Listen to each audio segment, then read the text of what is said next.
Ahoj, dnes si představíme tašku Konzul Sling od firmy Pentagon Tactical.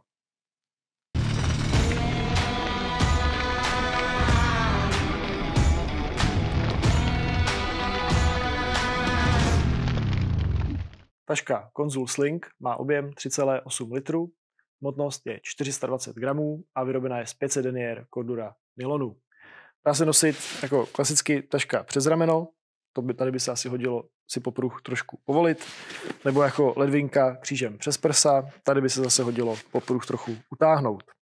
Když jsme u popruhu, tak je vybaven touto magnetickou přeskou, která funguje za mě ne zcela intuitivně. Je tam magnet, který drží přesku pohromadě a následně je zde toto páka s táhlem, která oddálí magnety dostatečně od sebe tak, aby se mohl magnet rozepnout. Ale když to není zatížené, tak jak vidíte, tak to úplně nefunguje tak, jak já bych si představoval. Na popruhu máme tento polstrovaný segment s 3D síťovinou a s protiskluzovými proužky z nějaké koženky.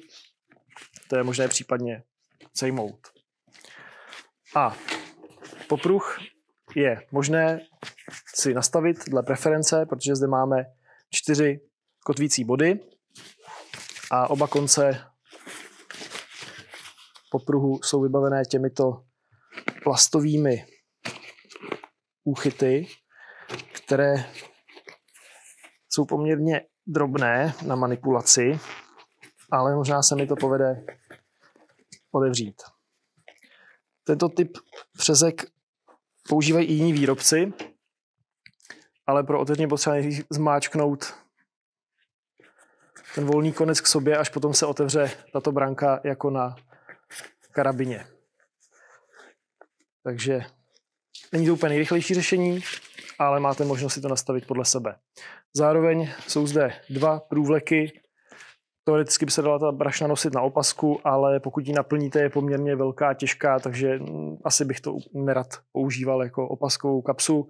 Pokud bude poloprázdná, tak takový problém není. Konečně plastový D-kroužek pro buď to připojení něčeho dalšího k brašně, anebo pověšení brašny na něco jiného na krátkou dobu. Dno brašny je tvořeno silnějším nylonem než 500 pro větší odolnost proti oděru. Tak, vpředu máme logo Pentagonu a máme zde takovouto napůl skrytou přihrádku uzavíranou nepromokavým zipem. Mimochodem i hlavní dvoucestný zip je také nepromokavý, takže této brašně nevadí nějaký lehký deštík, pokud vás zastihne. V přední kapsičce mám můj chytrý telefon a máme zde také karabinu na kalounu. No, karabina je možná nevhodné označení, ale máme zde na plastové přesce tento kroužek na klíče, na který si můžete připojit vaše klíče.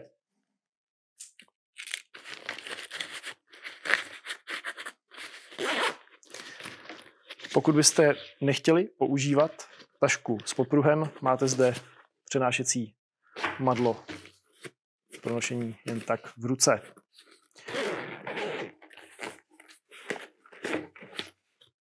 Tak, možná to teďka zase nahodím celé na sebe, aby to bylo trochu lépe vidět. Tak, dvoucestný zip lze rozepnout až ke dnu brašny a strany jsou sešité, takže vám přenášené věci jen tak nevypadnou. Uvnitř máme opět, jako u mnoha jiných těchto typů brašen, spoustu přihrádek a pak, když všechny zaplníte, tak tu tašku ani nezavřete. To je taková moje obecná výtka k těmto taškám.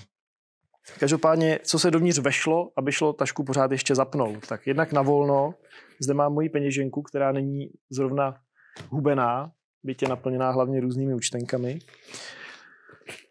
Potom zde mám v přihrádce nejblíže k tělu vloženou pistoli, konkrétně Glock 43X, v tomto pouzdře od Condoru. A abychom mohli připojit toto pouzdro, tak zde máme zadní stranu pošitou flaušem. Také zde máme poutko z pruženky, které je možné použít pro propisku. Hlavně si to nesmíte poplést, pokud už do této přihrádky budete sahat. Ještě připomínka k použití tašky coby brašny pro přenášení zbraně. Tyto zipy nejsou určené pro nějaké rychlé otevření jedním tahem, ale je to zkrátka možnost, jak tu zbraň nosit skrytě, abyste vyhověli zákonu, byť to není na žádné rychlé tasení.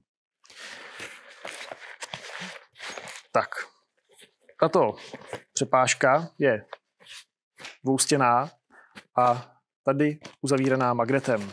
Takže dovnitř můžete také vložit nějaký plochý předmět. Na zadní straně přepážky jsou dvě zhora otevřené přihrádky. Ty jsou také podšité flaušem, takže pokud zde budete mít zastrčený telefon, ovšem asi nějaký obyčejný tlačítkový, tak se displej určitě nepoškrábe.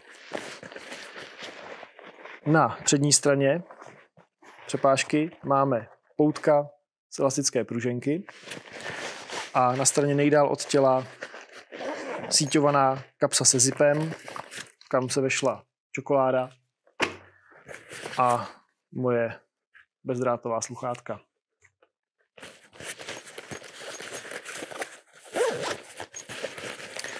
Celá brašna je vystužená, takže drží tvar a aspoň do nějaké míry ochrání věci přenášené uvnitř. Výrobce uvádí, že ta hlavní komora je dostatečně velká, aby se tam vešel iPad mini nebo Nintendo Switch. Nevlastním ani jeden kus této elektroniky, takže vám to nemohu ověřit. Tak, myslím, že jsem nic nezapomněl. Tolik taška Konzul Sling od firmy Pentagon. Díky za pozornost a někdy příště. Ahoj.